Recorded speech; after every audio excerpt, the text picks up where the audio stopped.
네, 오늘부터 요한일서를 상고를 하는데, 요한일서는 이제 이미 아시다시피 요한복음, 요한일서, 요한계시록은 사도 요한에 의해서 쓰여진 말씀이죠.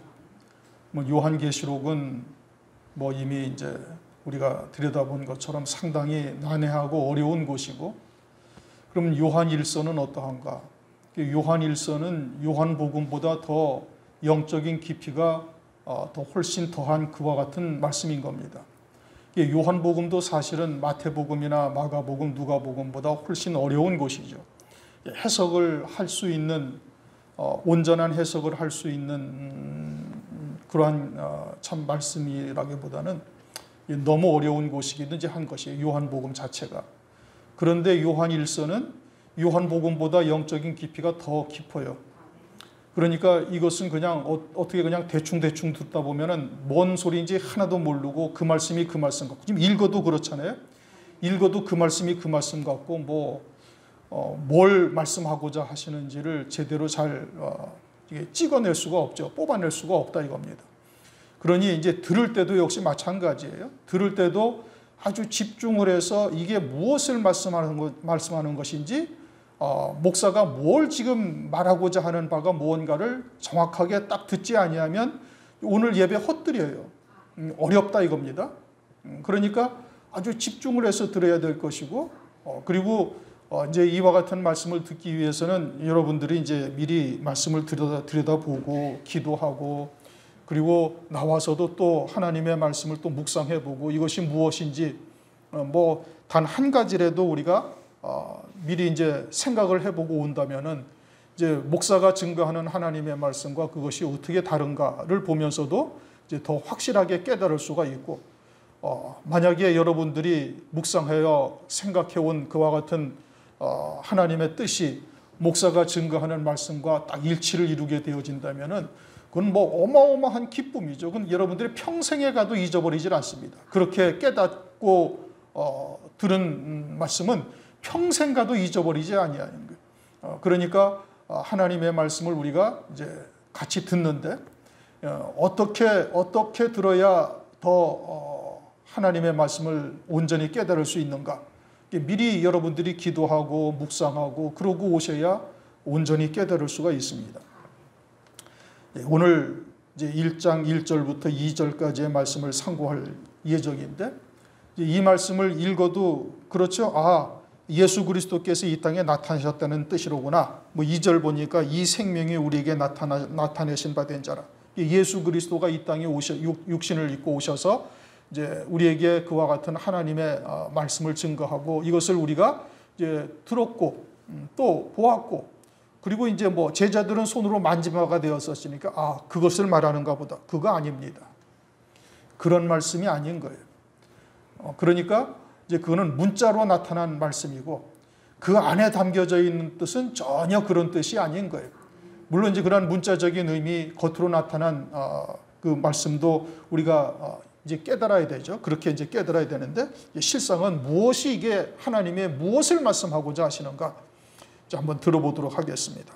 1절, 태초부터 있는 생명의 말씀에 관하여는, 태초라는 단어가 창세기 1장 1절에도 태초라는 단어가 등장을 하죠. 태초에 하나님께서 천지를 창조하셨느니라, 그렇게 말씀하시죠.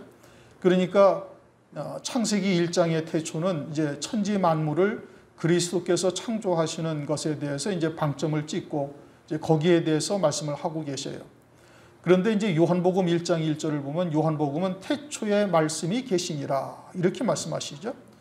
그러니 요한복음 1장 1절의 태초와 창세기 1장 1절의 태초라는 것은 그건 시간적인 차이가 있다라고 이제 이미 이제 한번 말씀을 드렸죠.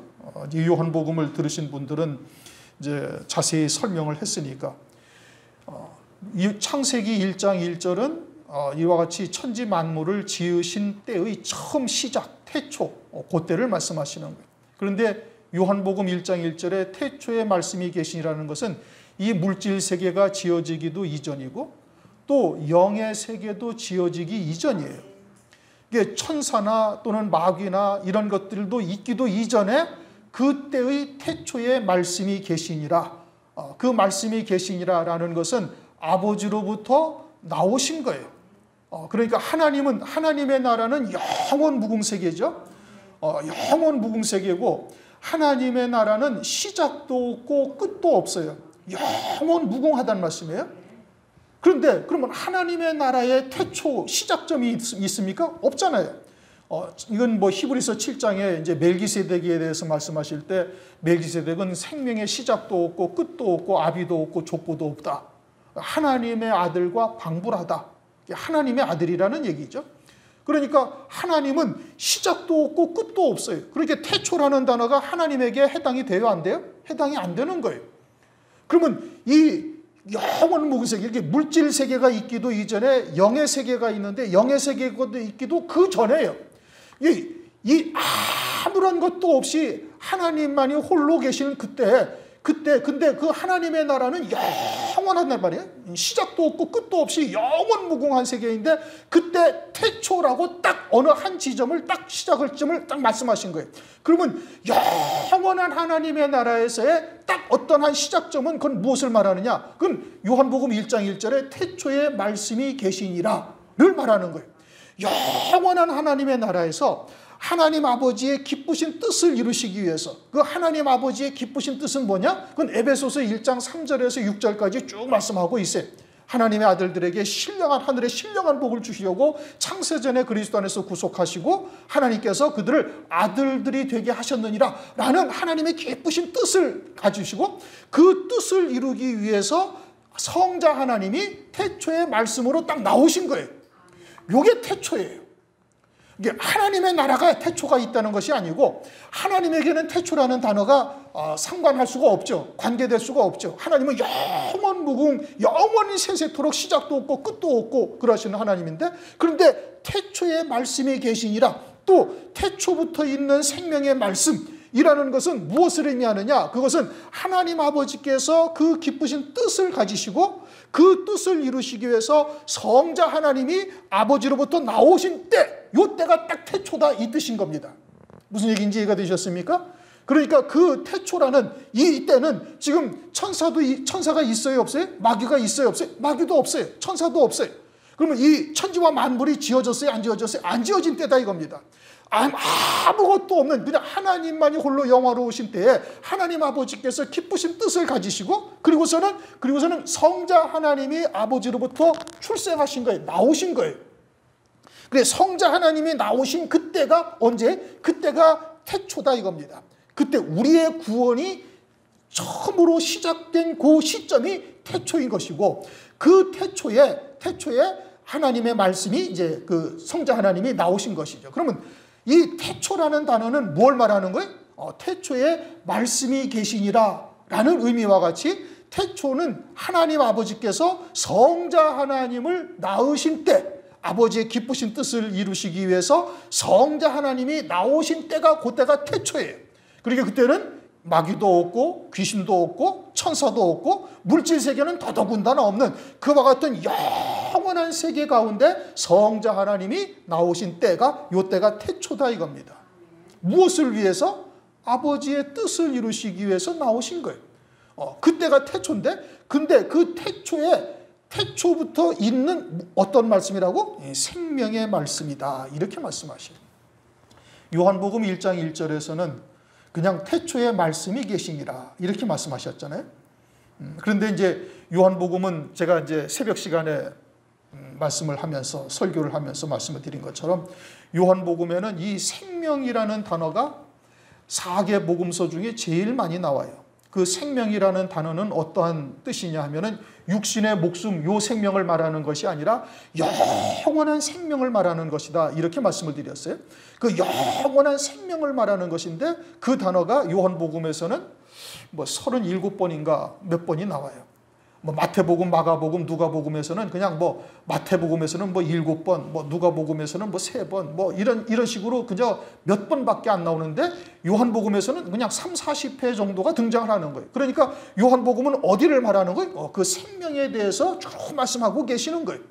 그럼 요한 1서는 뭐냐? 요한 1서는 그와 같은 요한복음보다 더 깊은 영의 세계를 우리에게 지금 깨우쳐 주시기 위한 겁니다.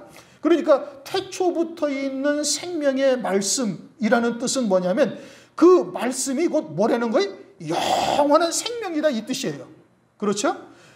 태초부터 있는 생명의 말씀이다 라는데 그 말씀인 곧 성자 하나님이시죠. 성자 하나님이 아버지로부터 나오셨는데 그 말씀은 곧 뭐다? 영원한 생명이다 이런 의미예요.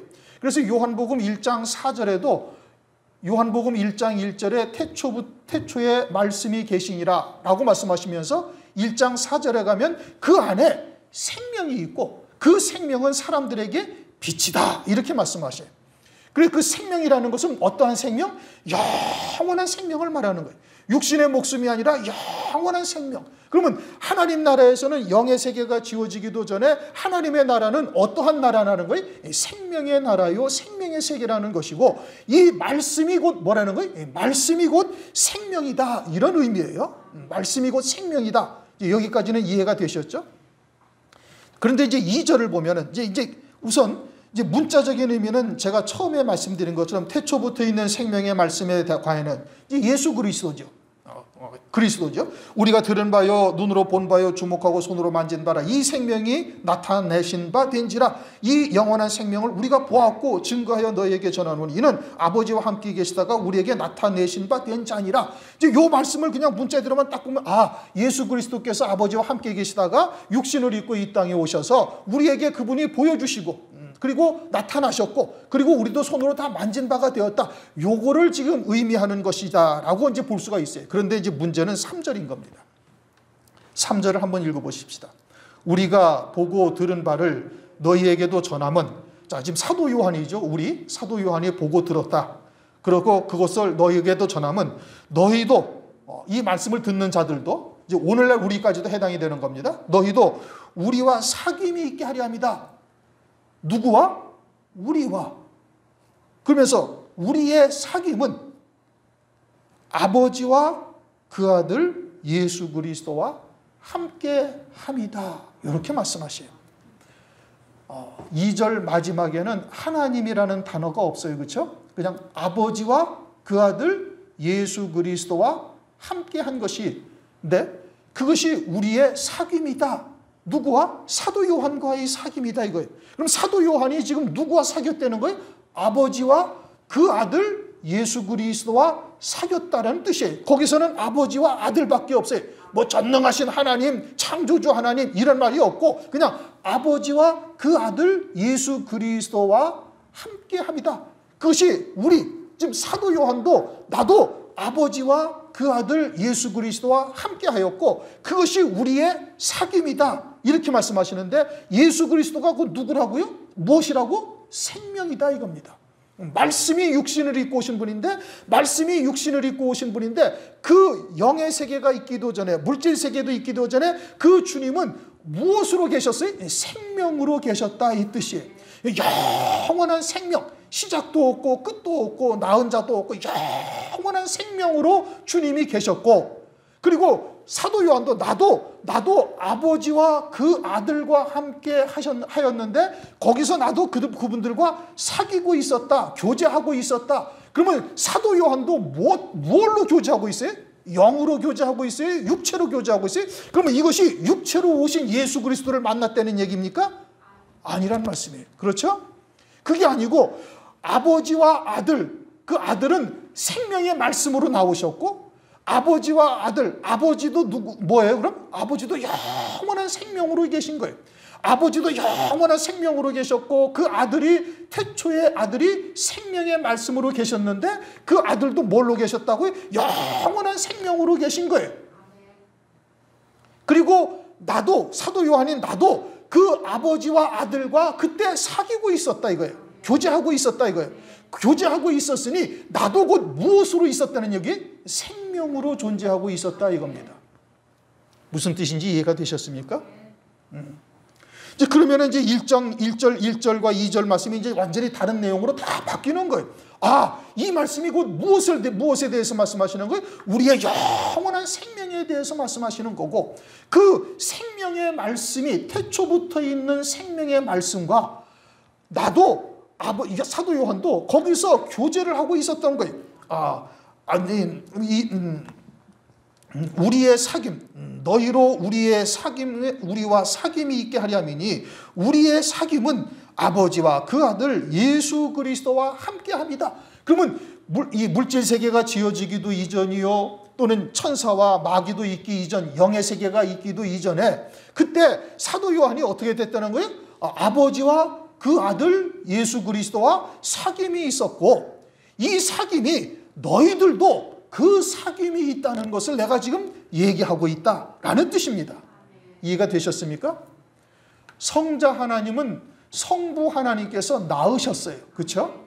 이건 뭐 시편 2편에서 말씀하지, 내 아들이라고 말씀하고 있는데, 그것은 다윗을 말하는 것이 아니라 그리스도를 말씀하고 있는 것이고, 그리고 우리도 또한 성경에서 말씀하시기를 우리도 하나님께서 우리를 낳으셨다라고 이미 말씀하고 있죠. 요한복음 1장 13절이나 요한일서 5장 1절에도 역시 마찬가지로 우리가 하나님께서 우리를 그 영원한 생명으로 낳으셨음을 말씀하고 있어요.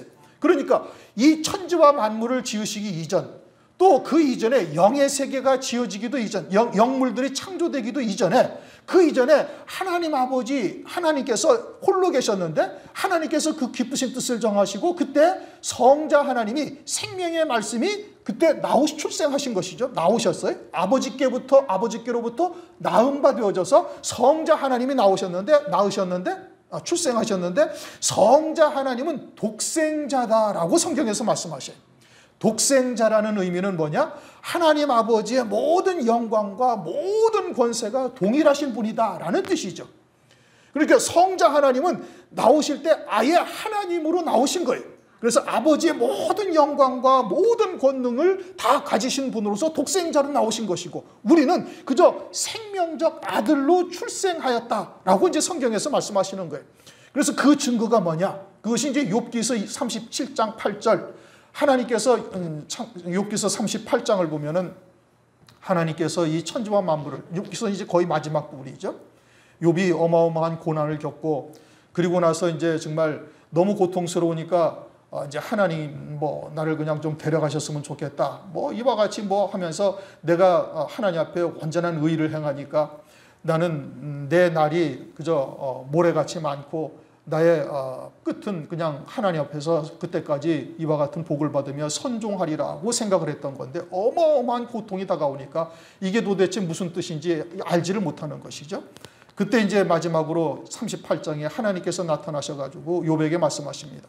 내가 이 천지와 만물에 땅에 기초를 놓을 때 너는 어디에 있었는지 알았거든, 말해봐라. 그러니까 욥이 그때 대답하기를, 욥기서 38장 7절에 말씀하시기를 이렇게 말씀하시요.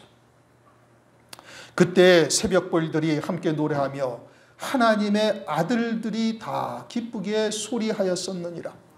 하나님의 아들들이 다 기쁘게 소리하였었느니라. 이것은 독생자를 말씀하시는 것이 아니죠. 하나님은 이미 독생자는 아버지의 모든 영광과 권능으로 충만하게 입혀져 계시니까 하나님의 아들들이 다 기쁘게 소리한다라는 것은 천지와 만물을 지으시는 하나님의 뜻을 아는 거예요.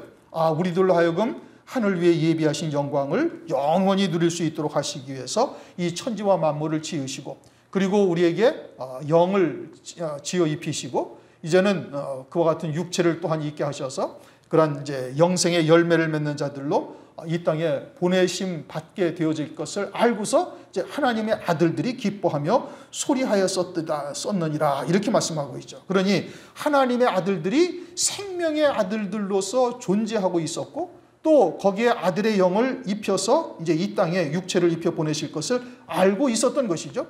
그래서 이제 우리가 육체를 입고 이 땅에 온 우리들을 갈라디아서 4장 6절에 말씀하시기를 너희가 아들인 고로라고 말씀하셔요. 너희가 아들인 고로 그 아들의 영을 우리 마음 가운데 보내사 아바 아버지라 부르게 하셨느니라. 그러니 우리의 생명은 이미 하나님의 나라에 존재하였다라는 것을 말씀을 통해서 우리에게 깨닫게 하시는 겁니다. 또 그들이 아들이기에 아들의 영을 우리 마음 가운데 부어주셔서 아바 아버지라 부르게 하신다. 그러니 우리가 예수를 믿기 이전부터 우리가 아들인 것이고, 이것은 이미 요한복음 13장 10절에 목욕을 한 자라는 것을 통해서도 우리에게 계시하고 있고, 또 사도행전 10장을 보면은 이제 고넬료가 보낸 사자들을 이제 베드로가 맞이하게 되는데, 그때 베드로에게 하나님께서 미리 환상을 보여주시는데 부정한 짐승들을 보여주시면서 하나님께서 깨끗게 하신 것을 네가 속되다 하지 말라. 그래서 그들을 이미 하나님께서 아들들의 영들을 갖다가 이미 깨끗게 한 것을 말씀을 하고 있다 이겁니다. 그러므로 태초부터 있는 생명의 말씀에 관하여는 라는 의미는 태초부터 하나님의 생명들이 그 땅에 있었음을 말씀하는 것이고, 독생자이신 그리스도와 하나님의 아들들인 우리들이 생명으로 그 자리에 있었다라는 것을 말씀하고 있는 것이에요. 그것을 우리가 들은 바요, 또 본 바요, 주목하고 우리 손으로 만진 바다. 그러면 그때 우리가 그 생명으로 하나님 아버지와 함께 거기서 사귀고 교제하고 있었다라는 것을 어떻게 알 수가 있는가? 그것은 육신의 귀로는 들을 수가 없죠. 들어서도 알 수도 없고, 그러니 이것은 영의 귀로, 생명의 귀로만 들을 수가 있는 것이고 믿음으로 받을 수가 있는 거예요. 그리고 요한복음에서 말씀하시기를, 요한복음 1장 4절에 그 안에 생명이 있다라고 말씀하고 있죠. 그 안에 생명이 있다라는 것은 성자 하나님, 곧 태초에 말씀이 계시니라 하신 그 말씀 안에 생명이 있다라는 뜻이죠. 말씀이 곧 생명이라는 뜻인 겁니다. 그러므로 우리가 들은 바요라는 것은 무엇을 의미하는가? 그것은 하나님의 말씀을 우리가 이와 같이 듣게 되어질 때, 이러한 진리의 말씀을 우리가 듣게 되어질 때 그 생명이 우리에게 있다라는 것을 깨닫게 된다라는 뜻인 겁니다. 문자적인 의미는 성경에 기록된 메시아에 대해서 우리가 들은 바요, 이렇게 볼 수가 있어요. 그렇죠? 이제 1절, 2절만 가지고서 보면은 1절, 2절만 가지고서 보면은 우리가 들은 바요라는 말은 성경의 구약 성경의 창세기 3장에서부터 여자의 후손이 오실 것과 뭐 시편이나 또는 이사야서나 기타 등등 또 미가서나 이런 데서 메시아가 오실 것을 이미 성경을 통해서 우리가 들은 바요라고 볼 수가 있어요. 그렇죠? 그러나 3절 때문에 이 말씀이 그런 뜻으로 해석이 되어지면은 그것은 아주 초보적인 신앙이고 아주 젖먹이 신앙에서 딱 끝나버리는 거예요.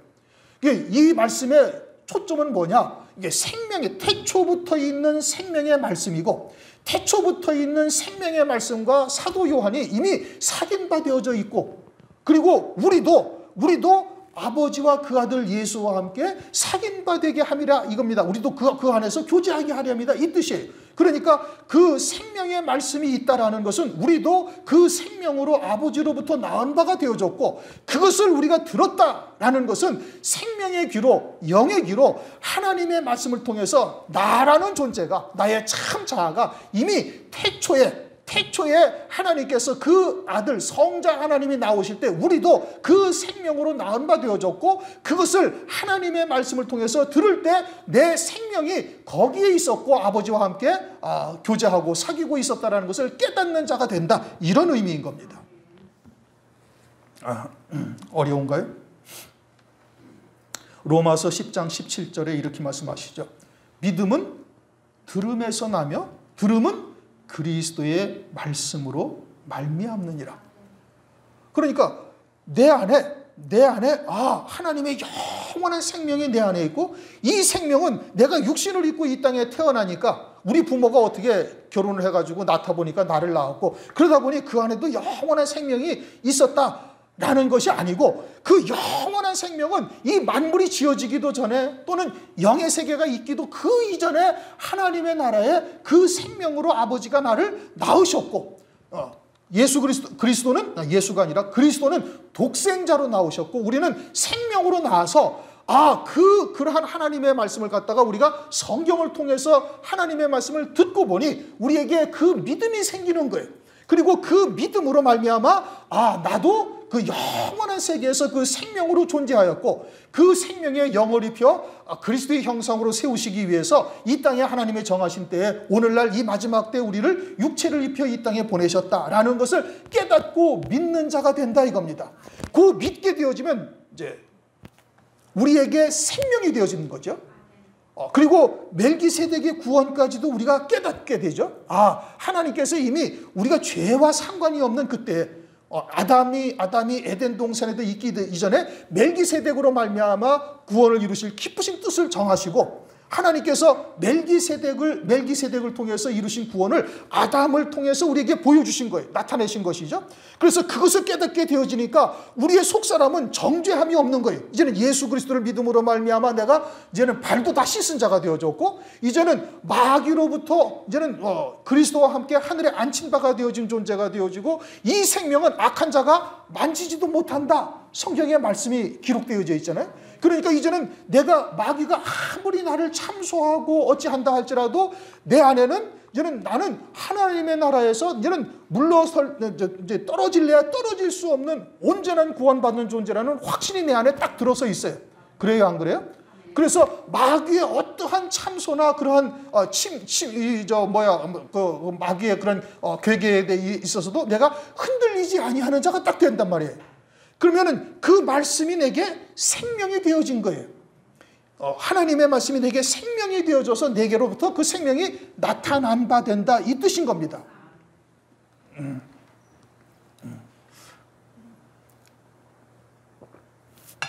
이해가 되시나요? 지금 이제 태초부터 있는 생명의 말씀에 관해는 우리가 들어서 그 말씀이 이제 내게 생명이 되어져. 더 나아가서 뭐 눈으로 본 바요, 주목하고 손으로 만진 바라. 그래서 이제 거기에 대한 확신을 딱 가지고 되어지면은 이 생명이 우리에게 나타난 바 됐다라고 말씀하시는 이유는 뭐냐? 그거는 뭘 말하는 거냐? 그것은 하나님의 말씀을 내가 믿음으로 듣고 이제 하나님의 뜻이 무엇인지 성경을 통해서 하나님께서 이루시는 구원의 세계가 이제는 보여지고 그래서 아주 확고한 믿음을 딱 가져서 나는 그 어느 누가 뭐라고 해도 다시는 지옥 갈 수 없는 완벽한 구원을 받은 자가 되었다라고 확신해서 이제는 거기에 대해서 흔들리지 아니하는단 말이죠. 그렇게 되어지면 그 생명이 나를 통해서 나타난 바 되었다 이 뜻인 겁니다. 그 예수의 생명이 나를 통해서 드러난 거예요. 무슨 얘기인지 이해되셨습니까? 예수님이 이 땅에 육신을 입고 오셨다. 지금 2절 말씀이 이걸 말하는 것이 아니고 그걸 말하는 게 아니란 말씀이에요. 그거는 말씀의 초보요, 전먹이요, 아주 어린아이 유아적 신앙에서 지금 이제 2절이 그래 우리 생명의 말씀은 예수 그리스도. 우리가 들었지. 그렇지. 구약의 성경의 말씀을 통해서 들었고 본 바요. 그리고 제자들이 봤어. 그리고 주목하고 손으로 만진 바다. 그리고 부활하신 주님을 또 만지기도 했어. 주님이 이 땅에 오셨을 때 육체를 입고 있으니까 만지기도 했어. 그리고 그 생명이 우리에게 나타났다. 그리고 예수님이 우리에게 나타나셨다. 이런 뜻이 아니다 이거예요 지금.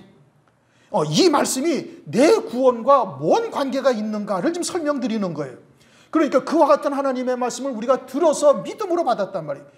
어떻게 그 말씀이 내게 생명이 되어지는가? 듣고 하나님의 말씀을 듣고 믿음으로 받으니 내게 생명이 되어지는 거예요. 그래서 로마서 10장 17절 말씀처럼 믿음은 들음에서 나며 들음은 그리스도의 말씀으로 말미암느니라 라고 말씀하고 있다 이겁니다. 요한복음 5장 25절에 이렇게 말씀하시죠. 진실로 진실로 너희에게 이르노니 죽은 자들이 하나님의 아들의 음성을 들을 때가 오나니 곧 이때라. 듣는 자는 살아나리라. 죽은 자들이 우리가 예수 그리스도를 알지 못할 때는 하나님께서 이미 멜기세덱으로 말미암아 구원을 이루어 놓으셨는데 하나님의 말씀을 듣기 전에는 내가 산 자인지 죽은 자인지도 분별도 못하죠. 그렇죠? 그런데 이제 말씀을 통해서 듣고 보니 내가 이전에는 죽은 자였고 이제는 그리스도 안에서 내가 산 자가 되는 거예요. 하나님의 아들의 음성, 즉 하나님의 말씀을 듣게 되어지니 그때부터는 내가 산 자가 되어져서 이제 생명이 내게 있음을 깨닫게 되어지고 그것은 악한 자가 만지지도 못하는 자요, 이제는 하늘의 그리스도와 함께 앉힌 바가 된 자요, 이와 같은 생명을 딱 깨닫게 되어진다 이겁니다. 죽은 자가 아들의 음성을 들을 때가 오나니 곧 이때라. 그래, 듣는 자는 살아나리라 이 뜻인 겁니다. 우리 시골에 가면 이제 농사를 짓잖아요. 5월 달 되면 이제 별을 이제 모종을 내 가지고 별을 이제 그 논에다가 심죠. 그런데 사실 그 이제 그렇게 모를 내서 심기 전에는 벽씨는 하나의 그냥 자그마한 씨앗이에요, 그죠? 그 자그마한 씨앗인데 그거 뉘를 벗기고 정미소에서 그 정미를 해가지고 밥 지어 먹으면 그냥 죽은 것으로 끝나버리는 거예요. 그런데 그것을 흙에다 심고 뿌리고 물을 주고 적당한 햇빛과 바람이 그것을 갖다가 그렇게 심게 되어지면 그러한 것들로 인해서 그것이 싹이 나고 뿌리가 내리고 그러면서 이삭을 맺는 거예요. 열매를 맺는 것이죠. 그러니 그대로 있을 때는 그냥 죽은 것인데 거기에 적당한 물과 바람과 햇빛과 흙에 묻게 되어지면 그것이 싹이 나서 영글어서 이삭, 열매를 맺는다 이겁니다. 그처럼 우리가 그렇게 깨닫지 못할 때는 죽은 자였으나 이제 그러한 하나님의 말씀을 통해서 내 안에 그와 같은 하나님의 영원한 생명이 있다는 것을 깨닫게 되어지고 그렇게 되어지면 이제 산 자가 되어지고 그것이 우리에게 어떻게 나타나는가? 이제는 어떠한 마귀의 권세에서도 우리가 흔들리지 아니하고 이제는 완벽한 지옥을 갈 수 없는 구원을 받은 존재로서 이제 그런 것에 참소할 때도 마귀가 그렇게 죄책감이나 또는 죄를 가지고 우리를 실족하게 하려 할 때라도 또는 환경을 통해 이제 더 믿음이 자라게 되어지면 이제 환경을 통해서라도 그렇게 실족하게 할 때라도 우리가 넘어지지 아니하는 자가 되는 것이죠. 그렇게 되어지면 그 생명이 나를 통해서 나타났다 이 뜻인 겁니다. 그리스도가 이 땅에 오셨다라는 뜻이 아니란 말이십니다. 2절 말씀이. 그래서 들어서 하나님의 말씀을 들으니 믿음이 생기고 그렇게 죽은 자가 살아나는 역사가 나타나게 되어지는 거예요. 그 다음에 본받아 이겁니다. 이제는 무엇을 봐요? 하늘에서 이루시는 구원의 세계가 우리에게 보이는 거예요. 영의 세계가 보인다 이겁니다. 하나님께서 멜기세덱으로 이루신 구원의 세계도 보일 뿐 아니라 이제는 우리가 하늘에 안친 바 되어져서 이제는 다시는 지옥 갈 수 없는 구원을 이루었고 하나님께서는 하늘의 신령한 복들을 우리에게 예비해 놓으시고 그것을 이루시기 위함이니 때로는 이 땅에서 고난을 당하고 어려움을 당한다 할지라도 이것이 저 하늘에 예비하신 영원한 영광을 위한 것이라는 것을 깨닫게 되는 거예요. 그러면서 신앙이 점진적으로 열매를 맺어 자라가게 되는 거예요. 그렇게 되어지면은 이제는 지옥 갈 수 없는 구원 받은 것만으로도 감사하면서 이제 그것으로서 믿음으로 지켜나가고 이겨나가다가 이제는 우리에게 다가오는 여러 가지의 고난이나 또는 연단의 과정이라 할지라도 그것이 우리를 더욱 온전케 하시고 영생의 열매 맺는 생명이 되게 하신다는 하나님의 뜻을 깨달아서 이제는 그러한 고난 가운데서도 감사하며 기뻐하며 믿음을 지키며 이겨나가는 자가 되는 거예요. 열매를 맺어 자라가는 자가 된다 이겁니다. 이게 이제 눈으로 본 거예요. 이게 신앙이 들어서 믿는다에서 벗어나서 더 뛰어올라서 이제는 눈으로 보고 하늘나라에서 이루시는 구원의 세계를 바라보고 이제는 우리에게 다가온 여러 가지의 연단의 과정을 갖다가 이겨나가는 자가 되고 있음을 말씀하고 있는 것이죠. 그 다음에 또 뭐라고 말씀하는 거니? 주목하고 손으로 만진 바라 그렇게 말씀하십니다. 눈으로 본 바도 본 거죠. 주목한 것도 본 것이에요. 그런데 주목하여 봤다. 아주 자세히 세밀하게 살펴봤다. 이것은 마가복음을 한 군데 찾아보십시다. 마가복음 8장. 마가복음 8장을 보면 벳세다의 소경이 눈을 뜨잖아요. 주님께서 눈에다가 침을 뱉으시며 안수하시고 무엇이 보이냐. 이제 마가복음 8장 23절에 그렇게 말씀하시고 예수께서 소경의 손을 붙드시고 마을 밖으로 데리고 나가사 눈에 침을 뱉으시며 그에게 안수하시고 무엇이 보이느냐 물으시니 우러러 가로되 사람들이 보이나이다. 나무 같은 것들에 걸어가는 것을 보나이다. 이제 사람들이 걸어가는데 이것이 나무 또가리가 나무 토막이 걸어가는 것처럼 보이는 거예요. 다시 말하면 사람들은 깜냥껏 자기의 이로운 대로 자기의 유리한 대로 생각하며 판단하며 이제 살아가고 있는데 이제 하나님께서 눈을 들어서 보여주시니까 어떻게 보이는 거 아니? 나무 토막들이 걸어가는 것처럼 보인다 이거예요. 다시 말하면 하나님의 뜻을 이루는 것으로서 보이는 거예요. 사람들은 자기의 주관 또는 자기의 유익을 위해서 살아가는데 실상은 하나님의 뜻이 이루어지고 있음을 본다 이겁니다. 나무 토막 같은 것들이 보는 거예요. 하나님의 뜻을 이루는 것이죠. 그러자 25절 이에 그 눈에 다시 안수하심에 저가 주목하여 보더니 나아서 만물을 밝히 보는지라. 그래서 주님께서 한 번 더 안수를 하셔가지고 이제 보게 하니까 그때는 뭐가 보여요? 만물을 밝히 본다. 만물을 밝히 본다라는 것은 모든 만물, 거기에는 마귀까지도 들어가죠. 마귀까지도 왜 마귀를 하나님께서 두셨는가를 깨닫는다, 이런 의미인 겁니다. 악한 자들을 하나님께서 두신 이유는 뭐예요? 우리로 하여금 육에 속한 자에서 벗어나서 온전히 하나님의 뜻을 이루는 믿음으로 사는 자 되게 하시기 위해서 악한 자들을 두신 것이죠.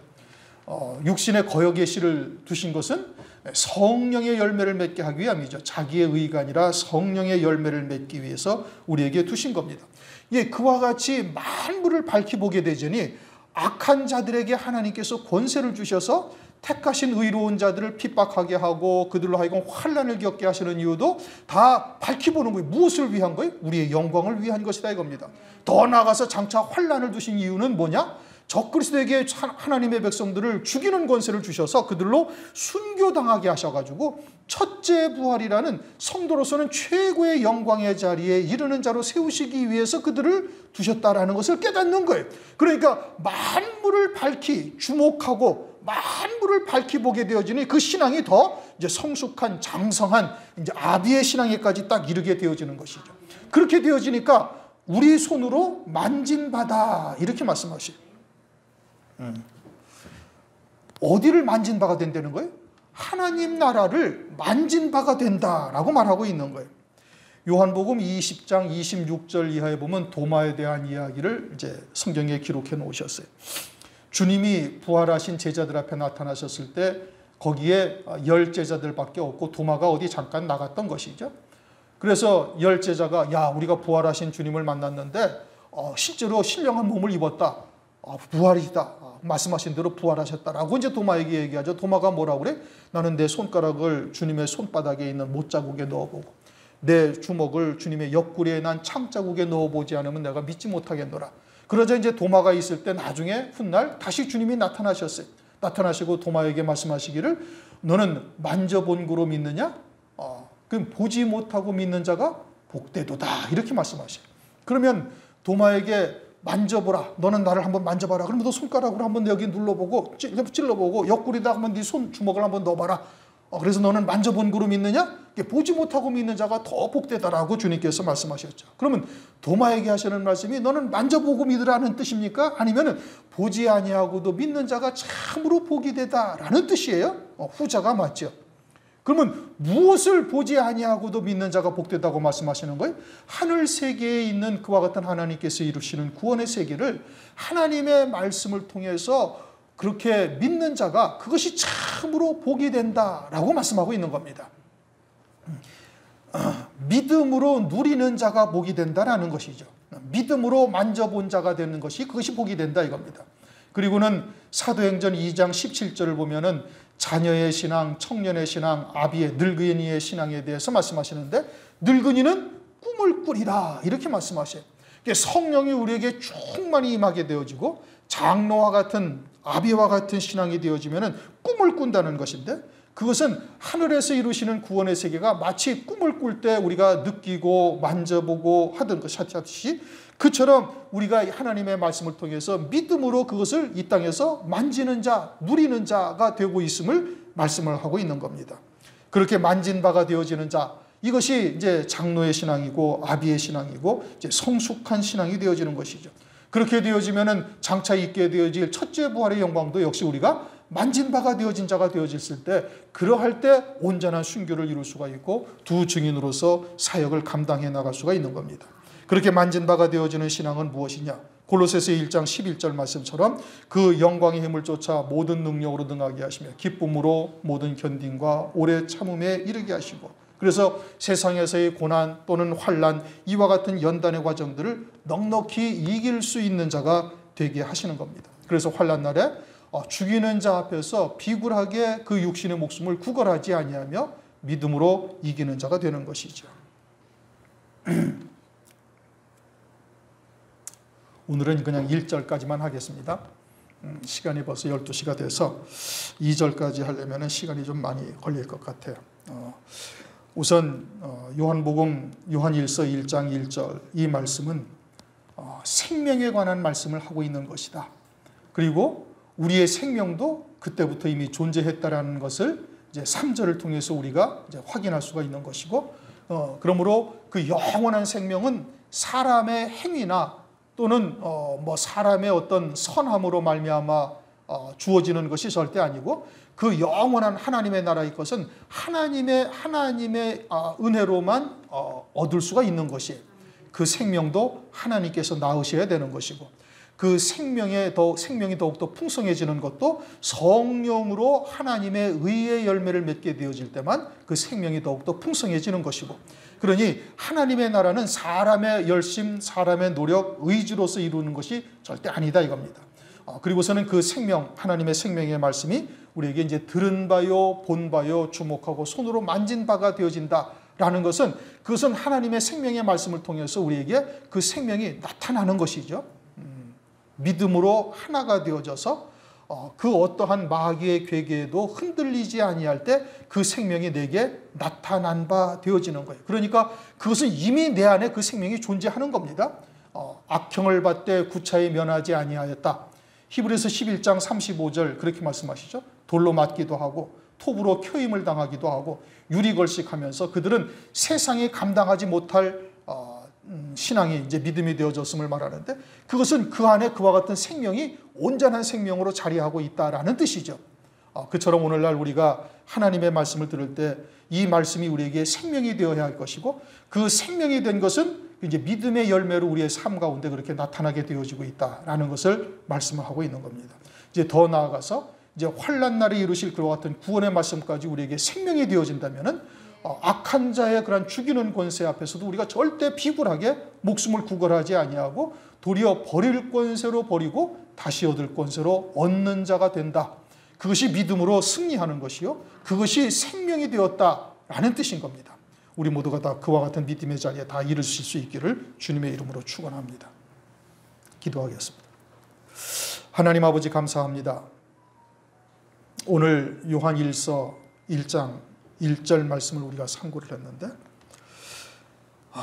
이러한 말씀을 통해서 우리의 믿음이 더욱더 참으로 세밀하게 또 구체적으로 하나님의 말씀에 근거한 믿음을 가지고 그 어떠한 마귀의 괴계 또는 미혹에도 흔들리지 아니하며 끝까지 승리하는 저희들 될 수 있도록 은혜 위에 은혜를 더하여 주시옵소서. 우리가 하나님의 말씀을 상고할 때 그 말씀이 우리에게 주목하고 손으로 만진 바까지 되어져서 온전한 생명이 되게 하셔서 악형을 받되 구차히 면하지 아니한 우리 믿음의 조상들과 같은 길을 우리도 갈 수 있도록 역사하여 주시옵소서. 예수 그리스도 이름으로 감사하며 기도드립니다. 아멘.